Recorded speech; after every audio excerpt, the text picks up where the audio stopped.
anything you're going to do to try to evade them even more so tonight? I don't know. I didn't think it was much different than other teams. There's a big agenda on that game, but I guess you take a little whack and everyone thinks they're going after you a bit. But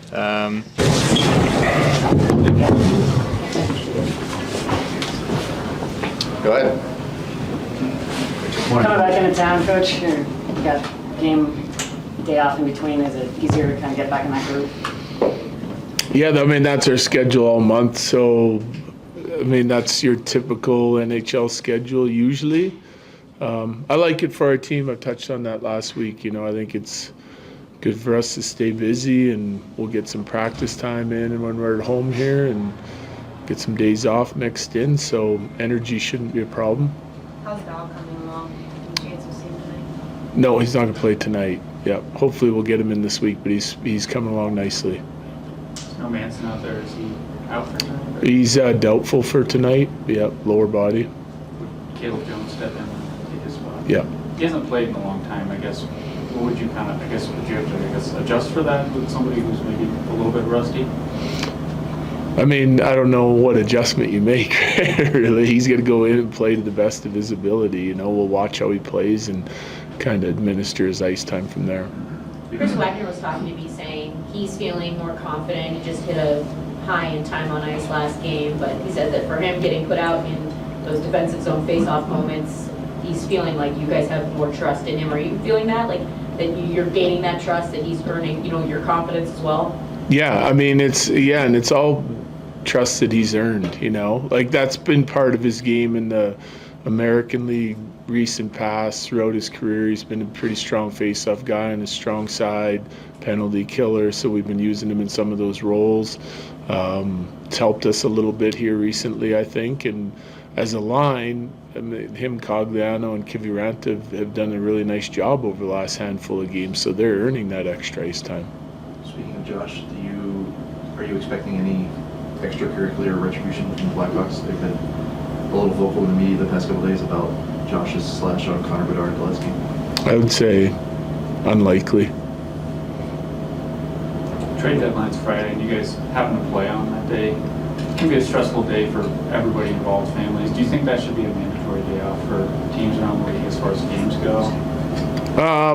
No, I don't care, really. I think you got to work through it. Like, you have to be mentally tough enough to focus on the job at hand and the task at hand. And I mean, I think if you broke down the season and looked at what players worry about and things going on in their personal life, there's always something to distract you from, or often there's something to distract you from the game that night. Trade deadline's a big one, but you know, I think you still got to go about your business and do what you got to do to have success. Do you have a preference at all? Last year it was a practice day. The year before that it was a game day. This year game day. Do you have a preference at all of what you prefer to trade deadline to be on? No. Coach, you going with Eustace tonight? Yeah, Eustace in that. Did you anticipate or know Zach beforehand, and how impressed have you been with how he's kind of blended in with everybody so seamlessly? Yeah, so I didn't have a relationship with Zach, never met him. You know, when we talked about looking at trying to bring him in, I went through a lot of his video from last season, some seasons past, to see how we felt he would fit in with our group.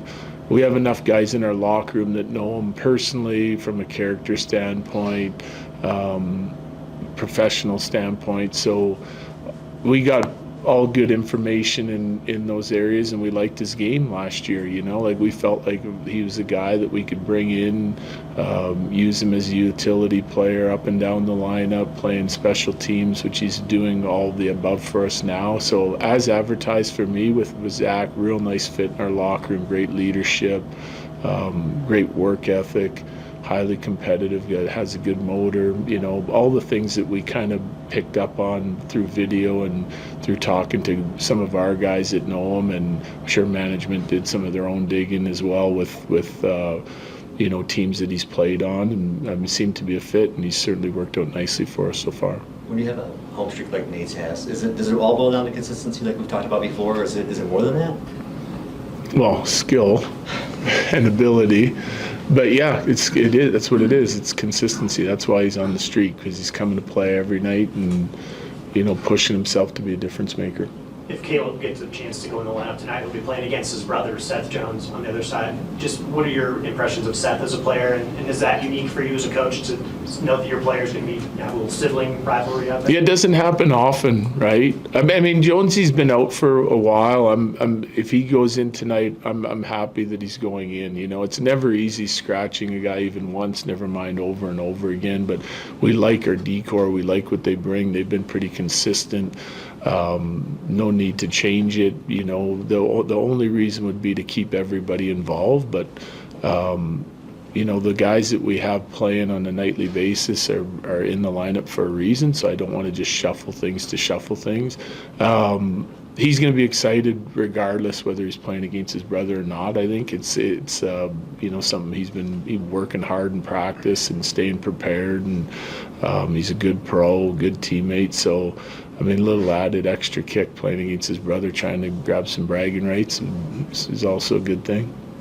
Talking to Cale Makar this morning, he attributed some of the struggles on the road more so being to the unique game-by-game situation rather than anything to do with being on the road. I was curious if you felt similarly, and if you are fixating on what has brought you success at home and how that should translate on the road more moving forward. I think we always are fixating on anything that is giving us success. Like things that we're doing well and within the identity of our team, the structure of our game, the competitiveness of it, we're always trying to point out the reasons why we're having success, right? And so we can continue to build off that. And we're also at the same time looking at some of the things that we're not doing well. Consistency's been an issue on the road. I think we've played some really well in moments and haven't sustained it long enough and often enough on the road. So, but you're right. When you look at, some analytics, underlying numbers,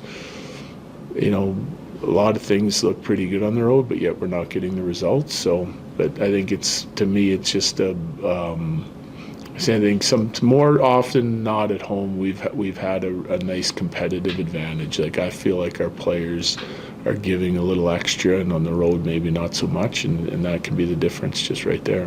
Last one. Coach, you had success against this team just last week. What are you focused on coming into tonight's game?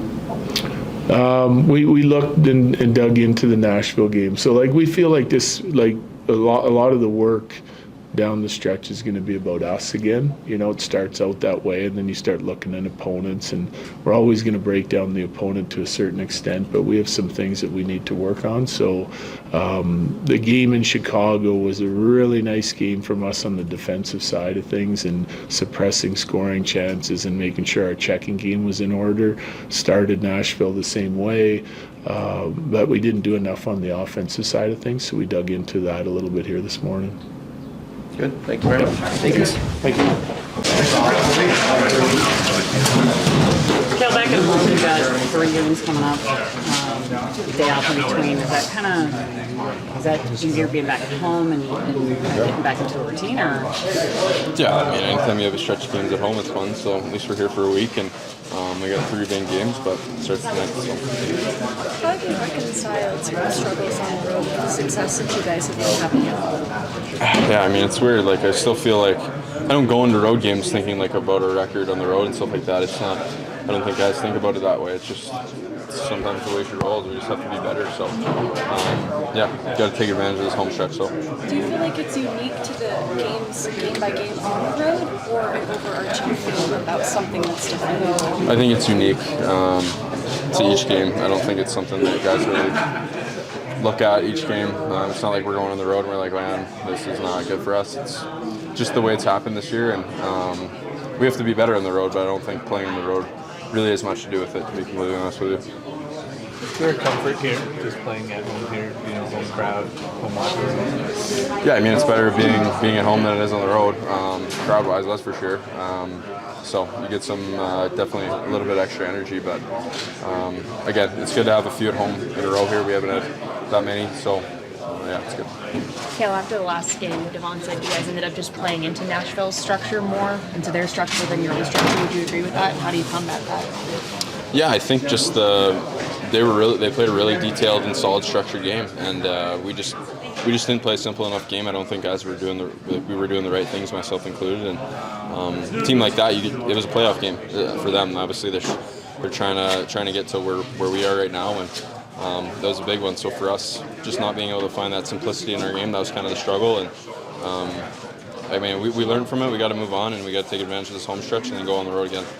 Cale, you had success against this team just a week ago. How are you focusing on to go into this game tonight? Same keys. I think it's all about ourselves, to be completely honest with you. We got to make sure that we keep down on the details. We got 20 games left here, so regardless of win-loss right now, we got to make sure our details are tight, and that's something that's been lacking a little bit. So for us, I think the results will speak for themselves when we start playing with the right details. The start of the year, you were adjusting to a little bit of a new normal, discomfort in your lower body. At Game 63, I was curious how you felt, if you've adjusted to that feeling a little bit more now. No, I've been good all year. I mean, I haven't been injured or anything like that.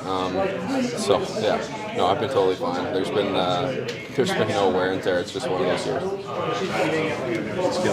Thanks, Cale. Denver and playing at home, getting back into kind of a rhythm, more routine, is it a little easier for you?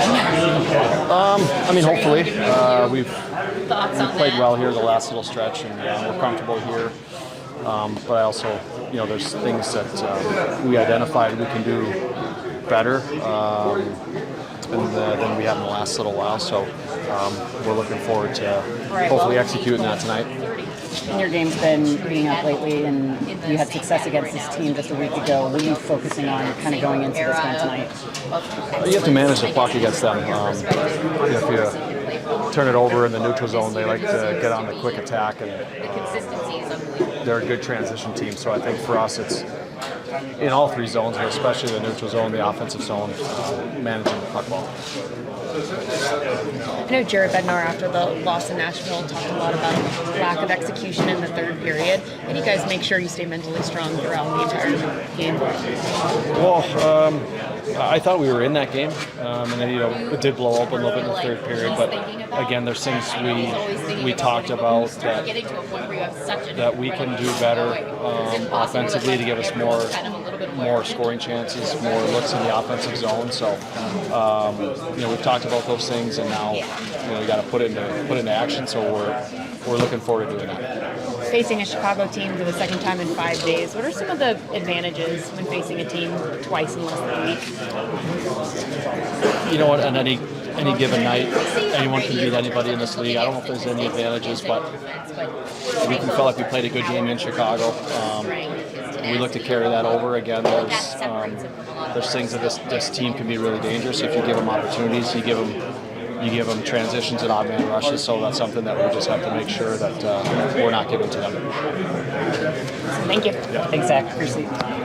I think his skating ability, he's very aggressive defensively, and he's got some good work offensively as well at the blue line. Obviously, I've been watching when he's in the lineup earlier this year, and he's made some good plays. So I think he's a smart player, and he just wants the opportunity to play and be on a good team. Is Dad going to be here? He will be. Mom and Dad, actually. Really? Yeah, so Mom was in Chicago just in case he played earlier this week. So she went to that game, and then she flew here yesterday. And so we went to dinner last night, and she'll be at the game as well. So, you had the opportunity to be teammates in Chicago as well. Just how would you describe that experience to be playing with each other previously? It was awesome. It was awesome being around him every day. Obviously, I'm with him in the summer a lot. We train together. He lives with me in the summertime too, so we spend a lot of time together. And he lived up a little bit more north, so we didn't live together in Chicago, but seeing him every day, being around him, seeing his habits and things like that, and helping each other out mentally, and not so great time in Chicago at the moment. So it was just awesome to be around him, and I'm happy for him that he came here, and he's got a chance to kind of play in the playoffs hopefully and win a cup. I talked to him. I know Manson's not playing tonight. There was a lot made about his whack on Bedard. Is that just part of the game, or do you expect is that the new rules? Do you expect that to be penalized or repercussions for that? Yeah, I don't think either. There's going to be any repercussions to that. We're here to win the game, and we're trying to play hard against everybody. And but I think it just kind of went unnoticed in the game. It was kind of like subtle, and I didn't see it in the game until I saw it on video. So I know Connor was okay, and it's probably a little different if someone's not okay. But there's always those little games within the games, and I think Connor will learn those as well. And we try and steer clear of some of those guys like Manson, and then make them pay on the score sheet sometimes. That was normal in your playing days, right? Stuff like that. Yeah, that was mild back in those days. But I think usually those things kind of festered a little bit more in the older days. I think now it's all business about winning the game, and I think there's guys that will definitely react that way when there's something very blatant. But I think most guys kind of missed it. It was kind of sneaky, and he snuck that one in without anybody seeing it. How do you feel like Connor has handled just being the focus on the opponents like you said? I think pretty good. He's all business. I think there's some nights where he gets frustrated when he's not scoring, or if he misses a chance, or there's a couple of times where I think even in the last game against Colorado where Byram he finished his check, Byram gave him a little tug on his jersey to hold him from back checking, and he gave him a little whack in the shin pads. So we just talked about not showing that emotion to the other team. So it's great to have emotion and use that in your own to motivate yourself, but don't let the other team know that they're getting to you. Show no emotion and then let them be frustrated that they can't get to you. To be Seth and Caleb's first time ever playing against each other, what's the game plan, I guess, against Caleb with the familiarity and everything there? Well, you know what? I think it's, we know Caleb can skate, and, he's going to be up in the offense, so for sure we got to keep our eye on him, just like we do with all their D. Their D are kind of built the same. They get up on the offense, and they try and use them as a fourth man, and we got to make sure that Caleb, just like the rest of them, is under our watchful eye and not let him in that play. We were happy to see it last year, but we're not excited to see it tonight. Kurashev was so good those first few games after Connor came back, and then he kind of lagged off a little bit, and then good again last game, it seems like. How would you kind of sum up this past month or so? Yeah, and I think as the game got going last game, he really took it upon himself to get his legs going. And I think just a couple bursts of speed, even on, I think it was Donato's goal, I think, going in, drawing that attention, and then it resulted into a goal. We need that from everybody, and that was our focus in practice yesterday. So I'm glad Kurashev got going a little bit more last game, and we need him to do that even more so. And that was the focus on our practice yesterday for everybody, but hopefully that just propels him to continue on.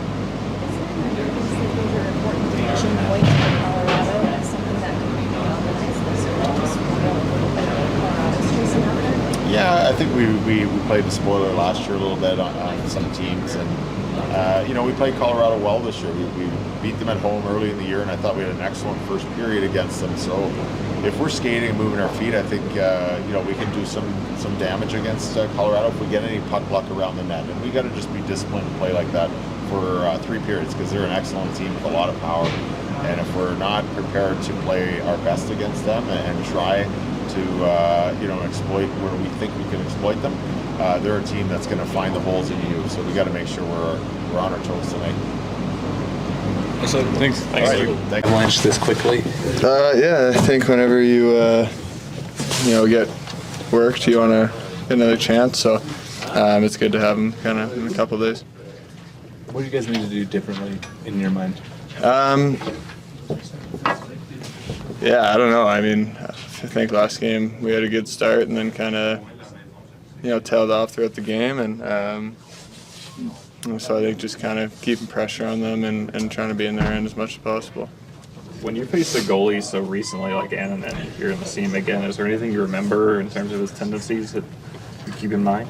I don't know. Everyone's pretty good, so just try to shoot where it's open. So I don't think there's any big thing I took away from shooting on him. I don't know how many shots did I have, 2 maybe. So yeah. You're on the doorstep of some chances. Colorado made a concerted effort to continue. Is there anything you're going to do to try to evade them even more so tonight? I don't know. I didn't think it was much different than other teams. There's a big agenda on that game, but I guess you take a little whack and everyone thinks they're going after you a bit. But no, I mean, I think it was kind of the same as every team, but obviously they're a loaded team, and they make it hard to play. They're fast and they're structured, so I think just try to work around that. But no, I don't think it was anything crazy. A lot's been made about the Manson Slash. Is that something that can just motivate you to try and beat this team? No, not at all. that was nothing. It was, yeah, I don't know. I think, maybe because it was, a nationally televised game, people saw the video a little more and made a big deal about it. But no, it was like a love tap that just got me in a spot, so it didn't really matter. So Seth and Caleb are going to meet tonight, first time they've ever played against each other in the NHL. I guess how cool is it to see brothers play? Yeah, it's sweet. I think there's a good amount in the league now, which is pretty cool. And, for obviously Jonesy, I think that's going to be pretty special for him. And I think he might have mentioned his parents were here, but I'm not 100% sure. So, yeah, that's awesome for them. So, I'm sure they're both pretty excited, and it's pretty special. I'm sure they grew up playing against each other on the ice, with and against each other all the time. So that'll be cool for them. Is the Manson thing kind of has it surprised you? I don't mean to. Things obviously can kind of get blown out of proportion or taken really seriously here, and is that kind of the example of something that maybe has surprised you, how seriously it gets taken? Yeah, I think there's probably 100 examples I could go to for things getting kind of blown out of proportion, but I don't know. I didn't really think anything of it for the rest of the game. Obviously, I don't think either of us woke up and were concerned about anything like that. So it was nothing crazy, and I don't know. It just people love to talk about it for some reason. Connor, if he was playing tonight, would you drop the mitts and scream? Then I might not be playing for a little bit. I don't think so. No, obviously he's a good player and fun to play against and fun to compete. We're competitive athletes and love to compete against guys. So this whole team's fun to go against. Thanks. Thanks for your time. Thanks.